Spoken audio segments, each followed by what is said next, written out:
ఏంటి పరాఠానా?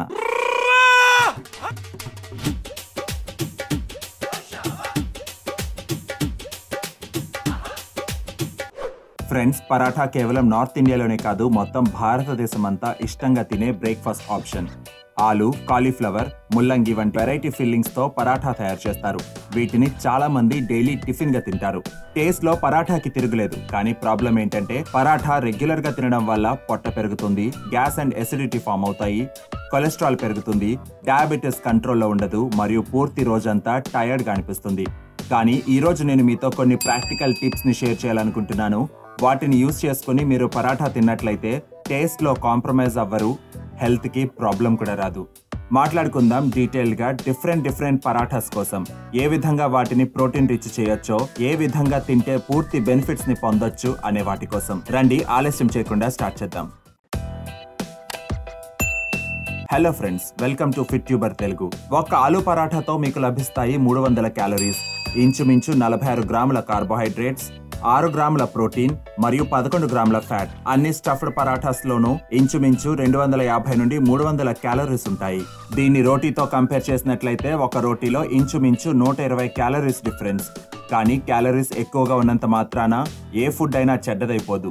ఒక cup paneer భుర్జీలో 200 calories ఉంటాయి. ఒక సమోసాలో కూడా 200 క్యాలరీస్ ఉన్నాయి. కానీ మీకు పన్నీర్ భుర్జీ నుండి అందే ప్రోటీన్ వల్ల బాడీకి స్ట్రెంగ్త్ అందుతుంది. అదే ఈ డీప్ ఫ్రైడ్ మైదాతో తయారు చేయబడిన సమోసాలో టేస్ట్ తో పాటుగా పొట్టపై కొవ్వు కూడా పెరుగుతుంది. అందుకే క్యాలరీస్ ఎంత ఉన్నాయనే దానికన్నా ఇంపార్టెంట్ ఆ క్యాలరీస్ ఎక్కడి నుండి వస్తున్నాయనేది. ఫ్రెండ్స్, పరాఠా అనే వర్డ్ 2 పదాలతో తయారు చేయబడింది. పరత్ మరియు ఆఠా.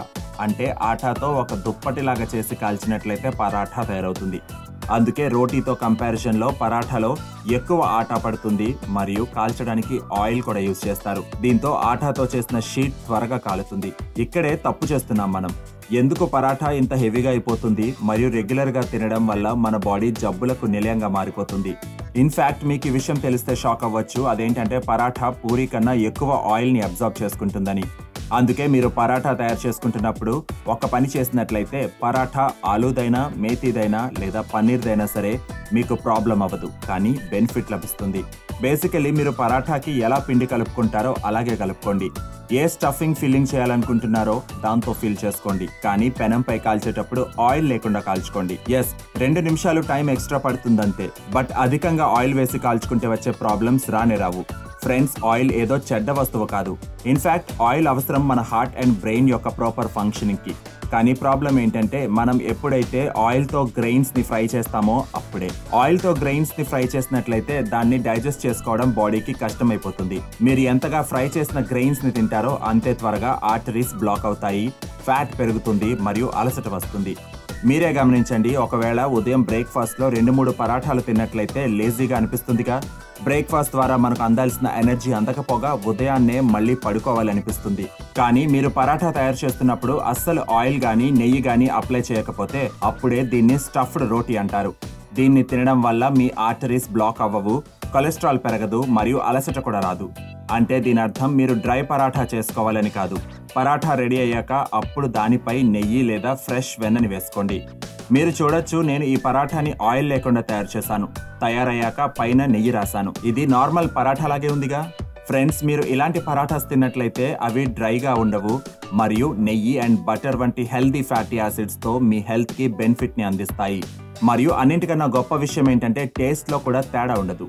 చాలా మంది ఉదయాన్నే ఆఫీస్ కి వెళ్లేటప్పుడు బయటే బ్రేక్ఫాస్ట్ చేసేస్తారు. అక్కడ కూడా ఆ బ్రోకి చెప్పండి పరాఠాని ఆయిల్ తో కాల్చొద్దు అని.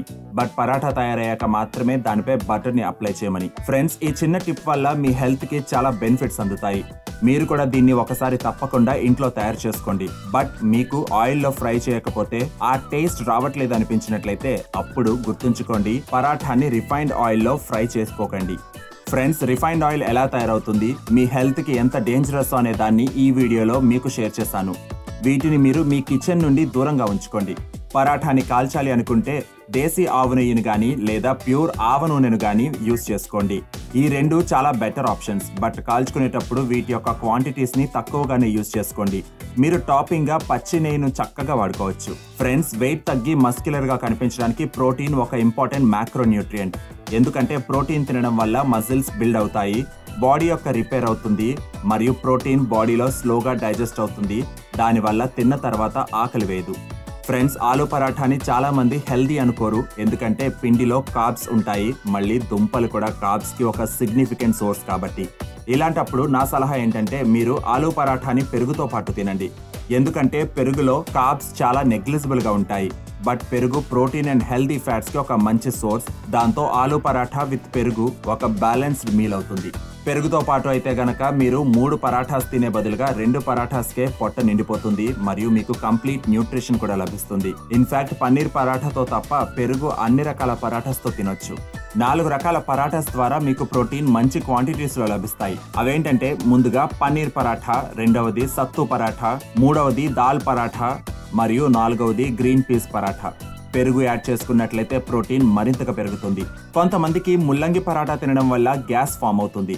మీకు కూడా ఇలాగే అవుతున్నట్లయితే ముల్లంగి పరాఠా యొక్క స్టఫింగ్ ని పరాఠాలో ఫిల్ చేయడానికి ముందుగా కడాయిలో వేపుకున్నాక స్టఫింగ్ చేసుకోండి. ముల్లంగి చలువ చేస్తుంది మరియు గోధుమలతో కలిస్తే అంత మంచి కాంబినేషన్ కాదు. అందుచేతే వేపడం వల్ల త్వరగా డైజెస్ట్ అవుతుంది. ఈ విధంగానే మీరు కాలీఫ్లవర్ పరాఠా యొక్క మసాలాని కూడా కడాయిలో ముందుగా ఫ్రై చేసుకుని స్టఫ్ చేసుకోవాలి. పరాఠా యొక్క మసాలా తయారు చేస్తున్నప్పుడు వాము, అల్లం, రోస్టెడ్ జీలకర్ర, పచ్చిమిర్చి, నల్ల మిరియాలు మొదలగు గరం మసాలాస్ ని యాడ్ చేసుకున్నట్లయితే మీ పరాఠా టేస్టీగా తయారవడమే కాకుండా ఈజీలీ డైజెస్ట్ కూడా అవుతుంది. ఫ్రెండ్స్, ఆకుకూరలతో తయారు చేసే పరాఠాస్ ని తప్పక తినాలి. మేతి పరాఠా తయారు చేసుకోవడానికి మెంతి ఆకులను పిండిలో వేసి కలుపుకోండి.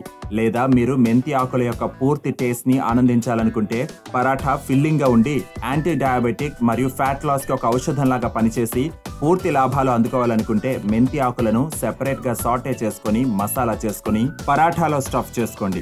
మీరు ఇదే విధంగా పాలకూర పరాఠా కూడా తయారు చేసుకోవచ్చు. మీకు జుట్టు రాలుతుందా లేదా జుట్టుకు సంబంధించిన మరేదైనా సమస్య ఉన్నా సరే నేను సజెస్ట్ చేస్తాను మీరు వారంలో ఒక్కసారి కరివేపాకు యొక్క పరాఠా తప్పక తినండి అని. చాలా బెనిఫిషియల్ గా ఉంటుంది. ఫ్రెండ్స్, పరాఠా తయారు చేయడానికి ఎక్కువగా గోధుమ పిండిని యూజ్ చేస్తారు. బట్ మన సౌత్ ఇండియాలో లభించే పరోటా మాత్రం మైదాతో తయారవుతాయి. దాన్ని మీరు అవాయిడ్ చేయడమే మంచిది. అయితే పరాఠాని మరింత హెల్తీగా తయారు చేసుకోవడానికి మీరు గోధుమ పిండిలో కొద్దిగా నల్ల శనగల యొక్క పిండిని మిక్స్ చేసుకోవచ్చు. సమ్మర్ లో అయితే గోధుమ పిండిలో జోవార్ పిండిని మిక్స్ చేసుకుని పరాఠాస్ తయారు చేసుకోవచ్చు. అదే వింటర్ లో అయితే బాజ్రాని మిక్స్ చేసుకోండి. రేషియో మీ ఇష్ట ప్రకారం డిసైడ్ చేసుకోవచ్చు. దీనివల్ల గోధుమ పిండిలోని గ్లూటెన్ క్వాంటిటీ తగ్గుతుంది మరియు హెల్త్ కి ఈ పరాఠాస్ మరింత బెనిఫిషియల్ గా తయారవుతాయి.